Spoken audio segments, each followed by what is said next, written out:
15 अगस्त आने को है। हमारा स्वतंत्रता दिवस, स्वाधीनता दिवस, उत्सवों का दौर भी प्रारंभ हो गया है। सभी भारतवासी एक दूसरे को ढेर सारी शुभकामनाएं प्रेषित कर रहे हैं। भारतवर्ष की उन्नति और तरक्की के लिए कामना कर रहे हैं, और करें भी क्यों ना, क्योंकि स्वाधीनता किसी को खैरात में तो नहीं मिलती। इसके लिए लड़ना पड़ता है, इसके लिए संघर्ष करना पड़ता है।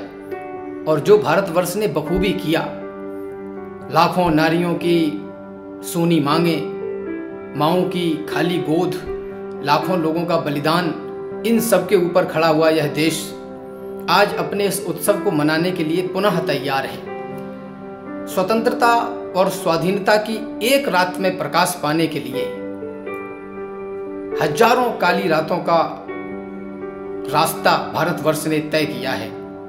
कई दशक तक दीप लहू के हमने नित्य जलाए हैं, कई दशक तक दीप लहू के हमने नित्य जलाए हैं। बलवेदी पर हंस हंस करके हमने लाल चढ़ाए हैं। कईयों सावन हम रोए हैं, तब हरियाली छाई है। फांसी के फंदे चूमे हैं, तो आजादी आई है। इस वर्ष के स्वाधीनता दिवस को हम अमृत महोत्सव के रूप में मना रहे हैं। मैं भी भारतवर्ष की उन्नति और तरक्की की कामना के साथ साथ आप सभी को बहुत सारी शुभकामनाएं प्रेषित करता हूं, बहुत सारी बधाइयां देता हूं। लेकिन मेरी चिंता है 16 अगस्त की। चिंता का विषय यह है कि 15 अगस्त के दिन हम जिस राष्ट्रीय ध्वज को पूरे सम्मान और मान के साथ जिसकी पूजा करेंगे, जिसका यशगान करेंगे, कष्ट का विषय यह है कि अगले ही दिन यही भारतवर्ष का राष्ट्रीय ध्वज सड़कों और कचरे के डिब्बों की शोभा बढ़ाता हुआ दिखेगा। स्वतंत्र भारत के स्वतंत्र नागरिकों से मेरा प्रश्न है, मैं आप सबसे यह पूछना चाहता हूँ, निवेदन करना चाहता हूँ, क्या भारतीय होने के मानदंड पर हम 1% भी खरे उतर पा रहे हैं? पूछो खुद से यह प्रश्न जरूरी है। क्या दिल में कभी तुम्हारे देश धड़कता है? क्या कभी क्रांति की ज्वाला जलती है दिल में? क्या कभी बाजुओं में आजाद फड़कता है? पूछो खुद से यह प्रश्न जरूरी है। क्यों लाल जल रहे तपते रेगिस्तानों में किस लिए मिले जाते हैं वे सब मिट्टी में? किस लिए खड़े हैं वो ठंडे तूफानों में? पूछो खुद से यह प्रश्न जरूरी है। उनको जो भी चुनना था उसे चुना खुलकर। तुम हो स्वतंत्र, जो चाहो उसे चुने जाओ। लेकिन चुनने से पहले है युग के पौरुष, जो कहता हूं इसको भी तनिक सुने जाओ। वे तो अपनी संतति के खातिर लड़े मरे, वे तो अपनी संतति के खातिर लड़े मरे। तुमने अपनी संतति के लिए किया क्या है? मुझको बतलाओ भारत माँ के नए लाल, भारत माँ। 16 अगस्त को पुनः फिर वही शुरू हो जाएगा, फिर से वही प्रारंभ हो जाएगा जो पिछली 14 अगस्त तक होता आया था।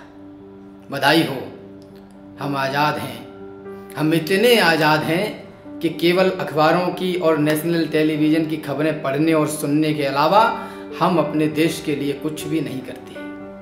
बधाई हो, हम आज़ाद हैं। यदि हमें बोलने की आज़ादी मिली, आज़ादी की भी तो कोई सीमा होगी। यदि हमें बोलने की आज़ादी मिली तो इसका ये मतलब तो नहीं कि हम अपने ही देश को गालियाँ देने लग जाएं। यदि हमें खाने की आज़ादी मिली, यदि हमें खाने की स्वतंत्रता मिली, तो इसका ये तात्पर्य तो नहीं कि हम किसी का हिस्सा खा जाएं, किसी का मांस खा जाएं। यदि हमें कुछ कहने की आज़ादी है, यदि हमें खेलने की आज़ादी है, तो इसका ये तात्पर्य तो नहीं कि हम किसी की भावनाओं से खेलें। पिछले 75 वर्षों में हमने अपनी संतान को अफसर तो बनाया, लेकिन ईमानदार बनाना भूल गए, निष्ठावान बनाना भूल गए। हमने अपनी बेटियों को विश्व सुंदरी तो बनाया, लेकिन उनको सीता, अनुसुईया, गार्गी बनाना भूल गए। हमने अपने लड़कों को युवा किया, बलिष्ठ किया और ताकतवर बनाया, लेकिन उन्हें राम बनाना भूल गए। मुबारक हो, बहुत बहुत शुभकामनाएं। हम आज़ाद हो गए हैं। हमने कानून तो बनाए, लेकिन उन्हें निभाना भूल गए। भय, भूख, भुखमरी, हत्या, बलात्कार, लूट, घोटाले, ये तमाम विपत्तियां, तमाम व्याधियों को देखकर, इन्हीं आंखों से देखकर हम जिंदा हैं। हमें कुछ करने की आवश्यकता नहीं। संभवतः गुलाम होते तो शायद कुछ करते, लेकिन अभी हमें कुछ नहीं करना, क्योंकि हम आज़ाद हैं। भवन अय्यासियों का चाहता है आज का भारत। यहाँ वह कौन है जिसको नया इतिहास गढ़ना है?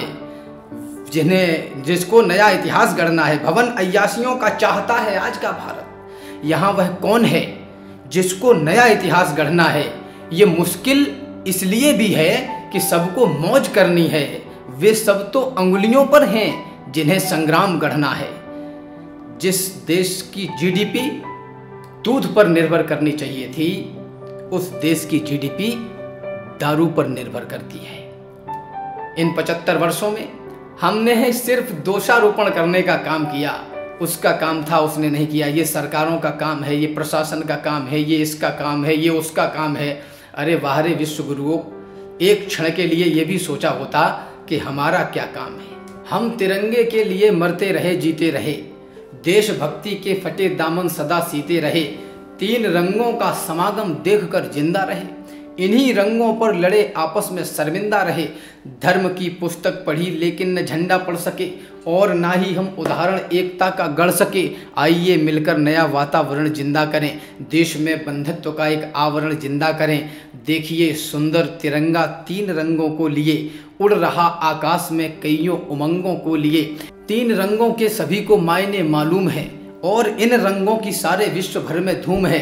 त्याग केसरिया धवलवी शांति का आवास है और हरा रंग उन्नति की आस का आकाश है।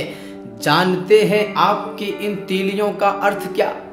क्यों बनाया है इन्हें और इनकी है सामर्थ्य क्या? तो सुनो, 24 नियमों की है यह नियमावली, इसको अपना लें अगर तो नित्य हो दीपावली। अर्थ नीति न्याय अपनाएं, क्षमा की रीति हो, समृद्धि संयमशील सेवा भाव के संग प्रीति हो, त्याग और अधिकार संग कर्तव्य को धारण करें, समता व्यवस्था संगठन कल्याण का चारण करें, समता व्यवस्था संगठन कल्याण का चारण करें, सुरक्षा उद्योग के संग मैत्री सहकार्य हो, शांति और बंधुत्व अपनाएं नियम अनिवार्य हो, 3 रंग 24 गुण अनुबंध से परिपूर्ण हो, आधार में संकल्प हो, तब तो तिरंगा पूर्ण